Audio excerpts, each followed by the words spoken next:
Monsieur le conseiller en éducation du président de la République, Madame la directrice de la division des sciences humaines et sociales du Bureau régional multisectoriel pour l'Afrique de l'Ouest et du Sahel de l'UNESCO, représentant le directeur régional du bureau, Monsieur le secrétaire exécutif du Conseil pour le développement de la recherche en sciences sociales en Afrique, CODESRIA, Monsieur le représentant de OSIWA à Dakar, Monsieur le secrétaire général de la Confédération des syndicats autonomes, Monsieur le secrétaire général national du Sud-Est, parce que le Sud-Est est une sorte de fédération de syndicats de l'élémentaire au supérieur, Monsieur le directeur du LARCED, Mesdames, Messieurs les représentants des syndicats amis de l'enseignement supérieur d'Afrique, du Portugal, de France et des États-Unis, Mesdames, Messieurs les représentants des syndicats amis du Sénégal, Mesdames, Mesdemoiselles, Messieurs les représentants des syndicats étudiants du Sénégal, chers collègues, chers camarades. Cette conférence qui nous réunit aujourd'hui et qui porte sur l'état des libertés académiques a enregistré 2 reports en raison de la pandémie de la COVID-19 avant d'être finalement reprogrammée au 27, 28 et 29 juillet 2021. Lors de nos évaluations à mi-parcours, mi-avril 2021 et fin mai 2021, la situation sanitaire qui prévalait ne laissait pas du tout présager qu'il y aurait une telle recrudescence de la pandémie de la COVID-19 en juillet 2021. Nous regrettons sincèrement de n'avoir pas pris, même à une semaine de la conférence, la décision radicale de la reprogrammer une nouvelle fois ou de la faire tenir totalement en ligne. Nous nous excusons de vous avoir conviés, même sur un thème aussi important que celui des libertés académiques, à une conférence dans le contexte de crise sanitaire majeure que nous connaissons ces semaines-ci au Sénégal. Nous invitons chacun au respect strict des gestes barrières, au port du masque et au lavage fréquent des mains.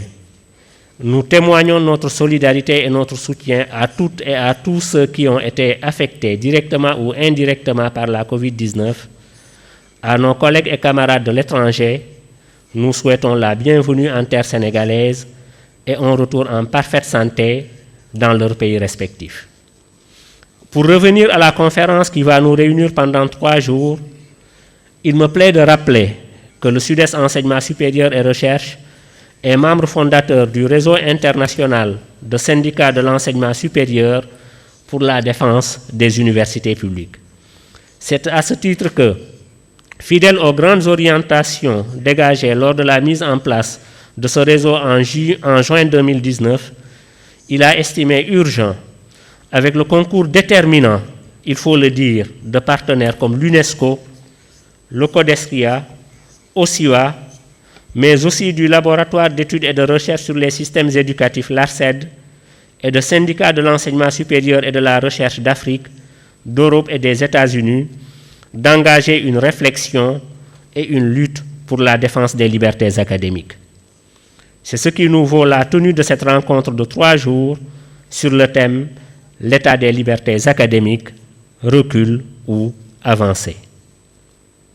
Mais pourquoi une conférence internationale dont l'objectif est de mobiliser les syndicats du secteur de l'enseignement supérieur et de la recherche d'Afrique et du monde autour de la préservation et de la promotion des libertés académiques?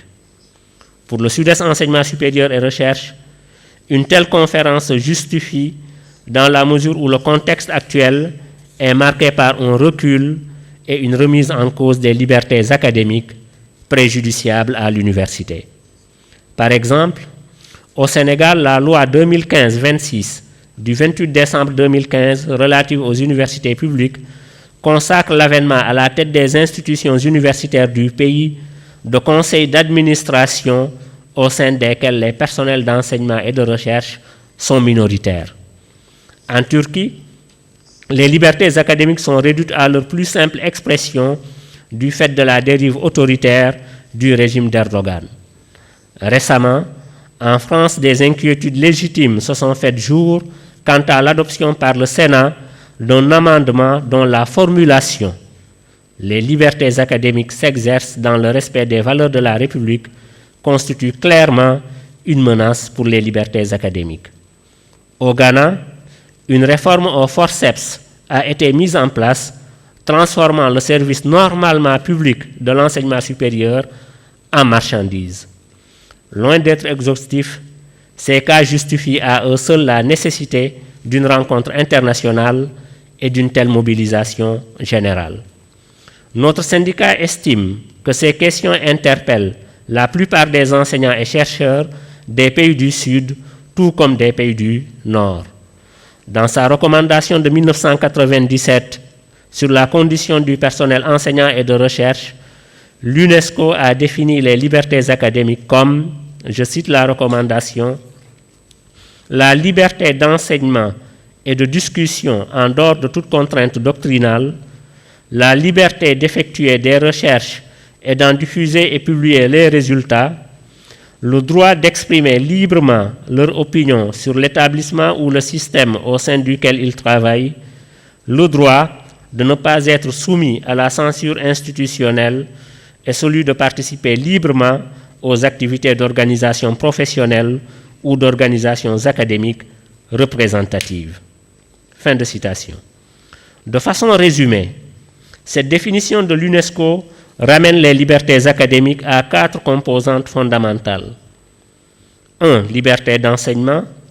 2. Liberté de recherche. 3. Liberté d'expression intramuros. Et 4. Liberté d'expression extramuros. Dans la même déclaration, l'UNESCO lie les libertés académiques à l'autonomie des universités, présentée comme une condition nécessaire pour que les enseignants et les établissements de l'enseignement supérieur puissent s'acquitter des fonctions qui leur incombent. Pour l'UNESCO, l'autonomie n'est donc pas une faveur que les États font aux universités, mais un droit qu'ils sont tenus de protéger et de défendre. Si le Sud-Est Enseignement supérieur et recherche a trouvé urgent, dans le contexte actuel, d'inviter les syndicats de l'enseignement supérieur et de la recherche de plusieurs pays d'Afrique et du monde à une conférence sur l'état des libertés académiques, c'est parce que manifestement les assauts répétés et nourris des pouvoirs politiques, économiques et autres groupes de pression contre le concept même d'université ne sont pas près de cesser. Depuis quelques décennies, les politiques menées dans différentes parties du monde font presque toutes passer l'enseignement supérieur et la recherche sous la coupe des accords commerciaux, de groupes de pression ou de pouvoirs autoritaires s'assumant clairement comme tels. Aggravée par la pandémie de la COVID-19, comme le montre une récente étude de l'Internationale de l'éducation, ces politiques ne visent qu'une chose, l'élimination pure et simple de la notion d'université. En cherchant par tous les moyens à mettre au pas les universités ou en mettant en avant le profit et la rentabilité immédiate, les politiques publiques en cours dans la plupart des régions du monde cherchent à obliger les universités à reléguer au second plan la production de toutes les connaissances scientifiques qui seraient d'abord et prioritairement au service des humains, de la société et de la nature. En s'opposant ainsi à la libre quête de la vérité, les différents pouvoirs sont aujourd'hui en train de détruire méthodiquement l'idée même de l'université, qui est pourtant le berceau non seulement de la liberté de penser, mais également de la démocratie. Le Sud-Est Enseignement supérieur et recherche estime qu'il n'y a pas de libertés académiques dans des universités soumises ou influencées par les pouvoirs politiques ou les milieux sociaux économiques. Face à cette menace existentielle, il appelle le mouvement syndical international, représenté à cette conférence par les syndicats de Gambie, de Guinée, du Mali, du Togo, du Bénin, de la Côte d'Ivoire, du Burkina Faso, du Niger, du Cameroun, du Gabon, du Congo, d'Afrique du Sud, de France, du Portugal et des États-Unis, à s'unir pour défendre les libertés académiques et préserver par la même occasion le concept même d'université. C'est tout le sens de cette conférence dont l'objectif premier est de mesurer concrètement avec les acteurs que nous sommes non seulement les opportunités réelles offertes par le respect des libertés académiques, mais également les obstacles dressés sur le chemin. Si nous arrivons à atteindre ce premier objectif, nous mettrons en place, toujours en partenariat, et j'en parlais tout à l'heure avec le Dr Godwin Moringa, secrétaire exécutif du CODESRIA, nous mettrons en place, toujours en partenariat avec nos soutiens, que sont l'UNESCO, le CODESRIA et OSIWA, une équipe chargée du suivi des résolutions de la conférence. On verra comment l'examiner pendant la 3e journée de cette conférence qui consistera à mettre en place un observatoire sur les libertés académiques. Sans l'UNESCO, et particulièrement Mme Marema Touré, qui a porté notre plaidoyer partout où il devrait l'être, le CODESRIA et OSIWA, cette conférence sur l'état des libertés académiques n'aurait pas enregistré la participation d'autant de syndicats de l'enseignement supérieur d'Afrique et d'ailleurs.